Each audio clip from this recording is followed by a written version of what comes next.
tusabe bannange wateekebwewo omwezi mulamba okusaba n'okwegayirira Katonda ku lwa Kabaka waffe. Era mwogwo omwezi tumutijjise, tumwagale, tumuwanike, tumuwane, tumusuute. Buganda tukolewo n'ekyenjawulo. Ffe bwe mulaba Ssaabasajja Kabaka waffe kuyandi bakuba akafaananyi nga bagamba nti ali eyo ne ngamba eryo si ddungu. Naye byonna bya nnaku. Naye ate njagala gamba nti abantu abateeketeeke emirimu gyabwe girabikira nnyo mu kaseera nga waliwo obuzibu. N'olwekyo tusaba wabeerewo enteekateeka bajjajja abataka muveeyo musiriikiridde nnyo mulimba. Kati mutuyita mu mipiira gy'abikanze jjajjange namwama nkubuulira mpita mu mupiira gw'ebika yes naye ate ekirungi jjajjange namwama ye mukulu kati w'abataka. Jjajja mukoleewo ekyenjawulo ng'abataka wabeerewo enkola ennuŋŋamu efulumya amawulire agakwata ku mutanda. Weewaawo madamu Titi. Ate n'ekirala nsaba wabeerewo okusaba n'okwegayirira ku lwa Kabaka waffe. Naffe mu social media tuteekewo omwezi mulamba nga tufulumya bifaananyi bya Kabaka ebirungi nga tumuweereza ssaala nga tuweereza bubaka bulungi bumuzaamu maanyi. Ng'Abangereza kati we bakola baweereza obubaka obusaamu Ssaabasajja Kabaka waabwe Charles amaanyi kubanga bamanyi nti mulwadde era tewaliwo ayogera bintu bitali bya buvunaanyizibwa, bonna batambulira wamu. Naye lwasobodde mu kwewaliriza n'afulumako kati yasobodde n'ofuluma n'agenda ne Bufalansa.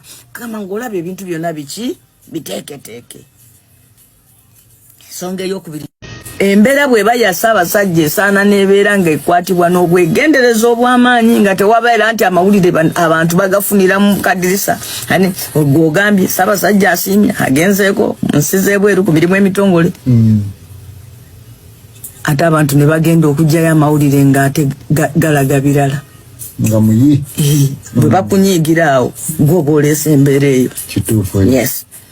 Banga abantu bajja ne baventinga out muntu nayogera ekintu kye. Era ffe abakulembeze batugamba one of the things kyolina okola kwe kuba nti nokkiriza okwogerwako. Yes, nti abantu basobola okwogerako. That is what it means to be a public figure. When you're a public figure, some people will appreciate you, other people will not appreciate you. It's just normal. Olaba ne Katonda yennyini yakera ku makya n'atonda abantu era wali abatamwagala. Olaba Yesu yajja wano n'awonya abalwadde n'afuulira abantu emmere n'emigaati n'ababuulira enjiri n'akola ki. Naye era bamukomerera ku musaalaba ne mu kalulu bakuba akalulu wakati wa Yesu Kristo n'omubbi balaba abantu abasinga obungi bagamba nti twagala balaba. Yes. Naye olw'okuba nti Yesu Kristo ye yali ku mazima kati emyaka 2024 egiyiseewo abantu bakaabira Yesu basula bamukaabira basula bamukomerera ku musaalaba. Yes.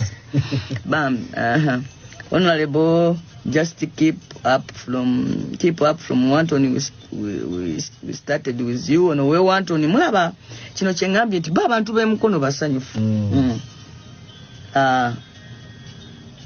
Agambye atya yimba mu kalwa kali akayimba twagambye obuyimba bwonna tugenda bweddiza buli Honorable please bw'owangula speakership tobanga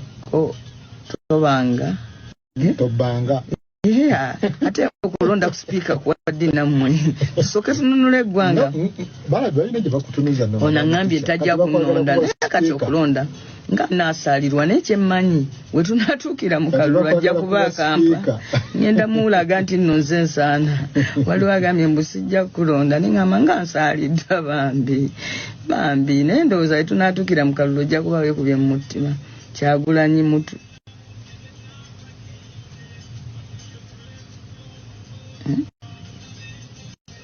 mumuwutaze Kyagulanyi bambi muleke kubanga Kyagulanyi tolina nabo ova kumwekwasa. Talinaawo wantu wonna wasayininga ku bintu byonna gwe byogamba ebikulabye ennaku. N'olwekyo obuliddwa bubulwa gwe kyoyogera naye katukuleke naawe eddembe lyo Honorable, thank you for choosing people's side. Nange webale kunsiima mukwano. Madamu Tite waliwo agambye wano mpa ku story ya Kanyonyi n'ente. Eyo story nagimaze. Agambye I want to contest for Namisindwa at Anthony Yahoo Place. Jantunyumye bw'oba oyagala kwesimbirawo ku kaadi ya NUP. Mwanyinaze nkulamusiza bambi Saalongose Buliba nange nkulamusizaako mwebale nnyo. Mbadde mbanjulira programu eno ejja kubangawo buli Sunday ssaawa okutandika ssaawa emu nga mbutuufu nja kuddangamu bibuuzo byammwe wano.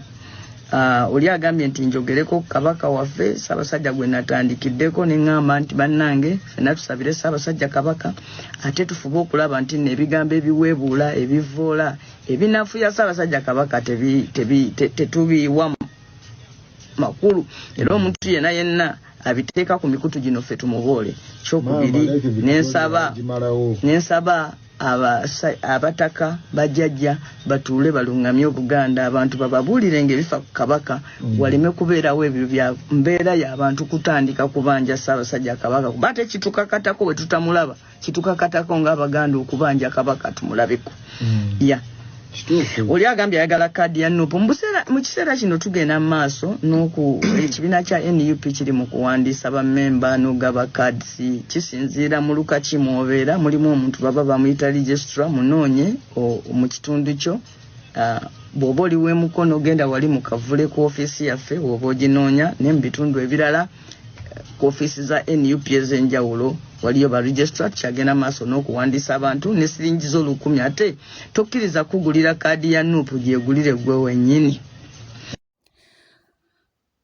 Honorable Betty Namboze nga member wa parliament w'Emikono municipality naye ayongedde ku ddoboozi ku nsonga ya Ssaabasajja Ronald Muwenda Mutebi nga wowulidde nga bw'ayogera agamba nti ekifaananyi kiri bwe yakiraba teyasigala kya kimu era nti yasigala yeebuuza Kabaka eno gye batugambye Namibia ali mu ddungu ate yatuuseeyo atya era akolayo ki. Agamba nti era naye kyamuleka nga asigaze ebibuuzo bingi paka olunaku olwaleero nga ansa ntini era kyagamba nti kyetaagisa okuba nga wabaawo ekikolebwa tutegeere ekigenda mu maaso exactly mu bulamu bwa Ssaabasajja Ronald Muwenda Mutebi. Nti abantu bakubye enduulu, abantu boogedde, abantu bakoze buli kimu nti naye nga buteerere nti naye ekituufu kyekiriwa nti ekituufu kyekiriwa kubanga Charles Katikkiro Peter Mayiga oba Katikkiro Charles Peter Mayiga ye bamubuuzizza ebibuuzo bamubuuzizza 45 buli waayitira naye asirise tayina tavangayoko kubanga ayanukula ekintu kyonna okuva luli ekifaananyi ekyo we kyatambula ne kitrendi ng'ate jjukira kigenda okutambula era ng'abantu bamutadde ku nninga.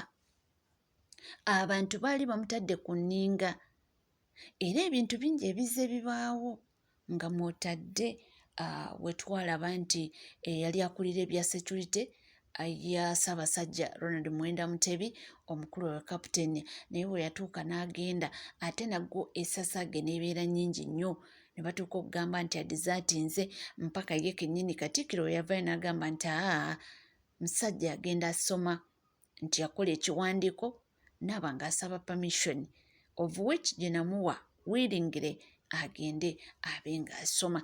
So ebibuuzo bikyali bingi naye nga nsa ntono era woolabira nabali abapulaning okuba nga bademonstratinga nti baagala ekituufu baagala aveeyo.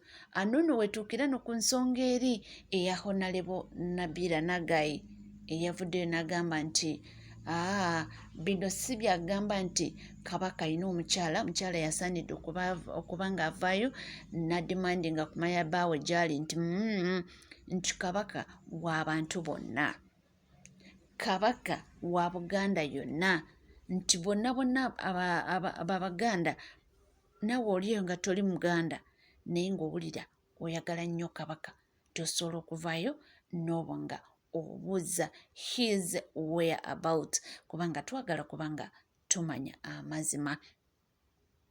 Tuli ku Legit TV 256. Gwaliyo nga tona subscribinga kekadde obeere ngo subscribinga, ringinga that notification bell, sharinga, likinga, saako n'okubanga oleka comment yo. Munnange bingi nnyo bye tulina okuba nga tukuteesaako era nga amawulire go gaba mangi.